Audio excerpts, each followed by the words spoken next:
So this week, the movie that we went and saw is A Haunting in Venice, which is based Hmm. on Halloween Party, a book by Agatha Christie. It's the third movie in this series of films where we have Kenneth Branagh playing the iconic Hercule Poirot. I think that's how you pronounce it, Hercule Poirot. Yeah. Um, and he's back and he's in Italy.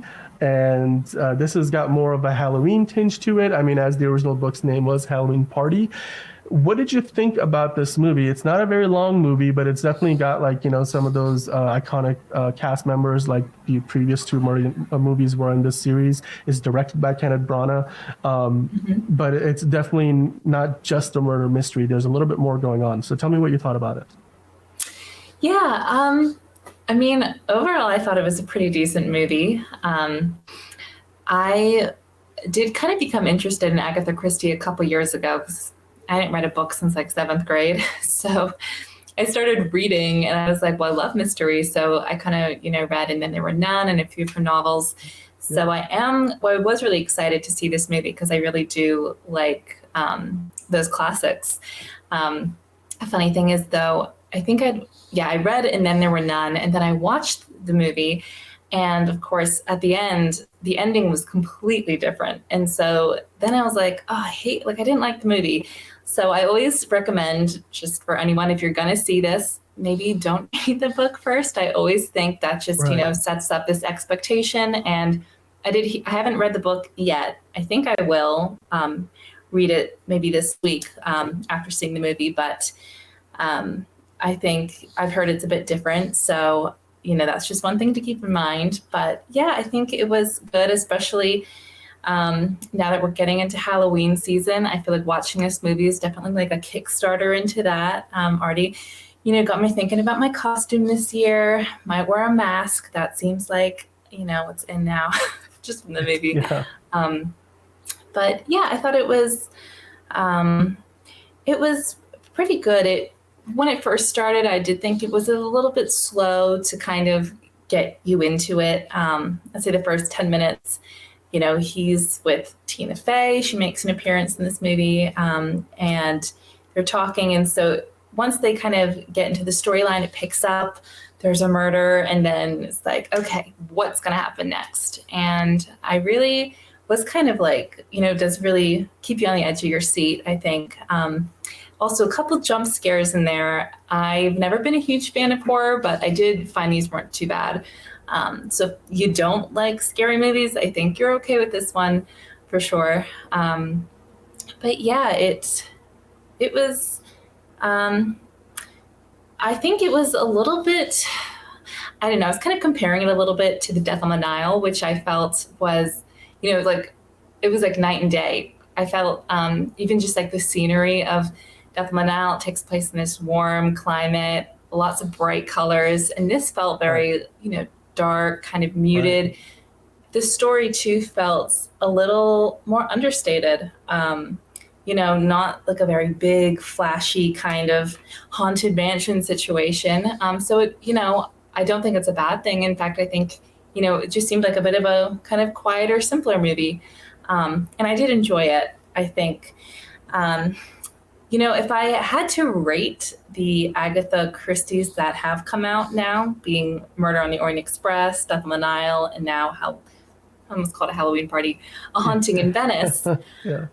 Personally, I wasn't actually a huge fan of the Murder on the Orient Express, probably because I'd seen the original right before and I was just comparing it too much.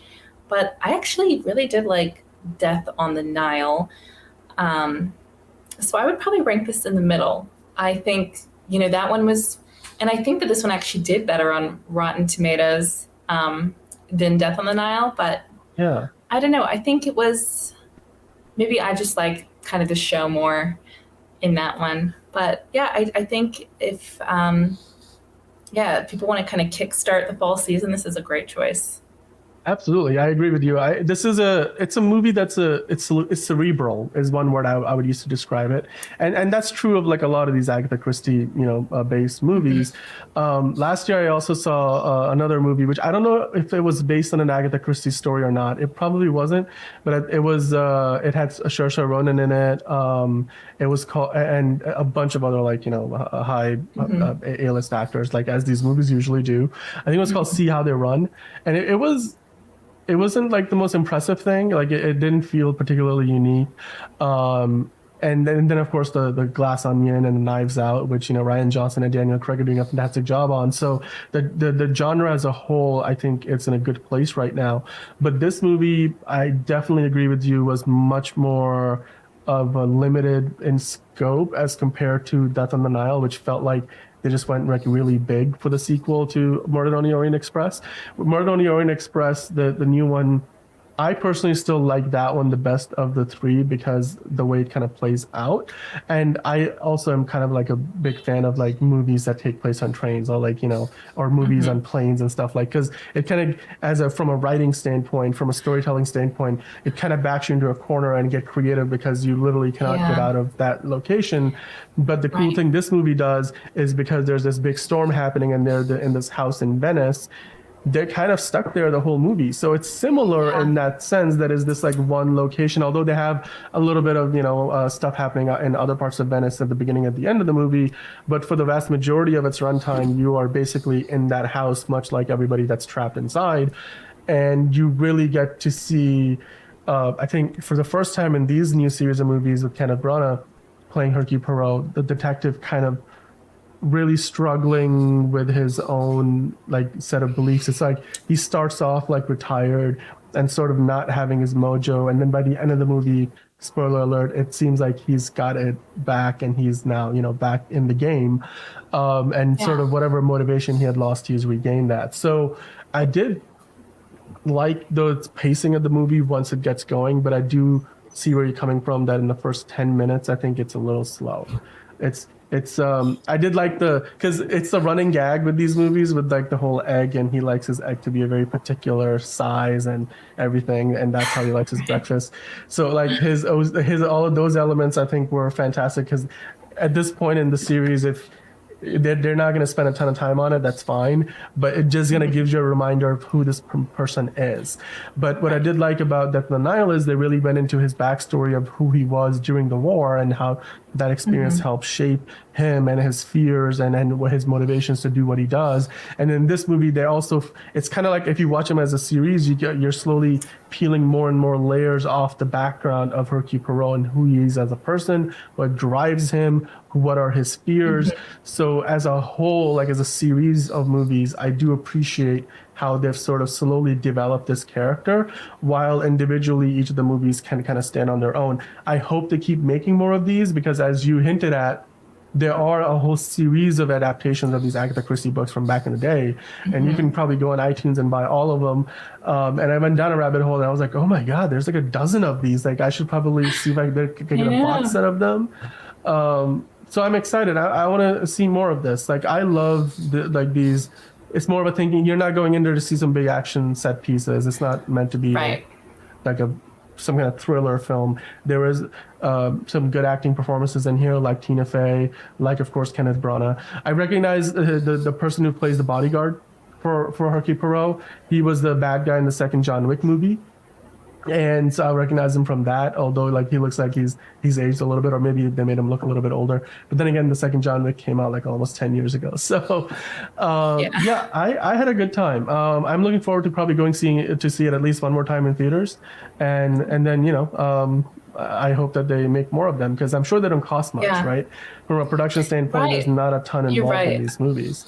That's what I kind of thought too. But even at the same time, just even the Venetian Palazzo itself, I felt like really lent itself to that, creepy cellar feeling. And it definitely, you're right, it probably didn't cost quite as much as other things, but you still really got that feeling. I like, even with the storm, and that there's in one scene, there's this log bumping up against the building, and that really does create this element of like, just unsafety, and it's Yeah, particularly because like in that moment, I was thinking back to Casino Royale, and at the end of that movie, that whole house collapses into the river in Venice. I was like, this whole Palazzo is just gonna. So right, or then when they say like, oh, this house has no basement, and then like they go and like, yeah, I don't want to be in that. Am I below the waterline? I'm worried about my safety. So yeah, it's a movie that I think, you know, as far as horror movies goes, this is certainly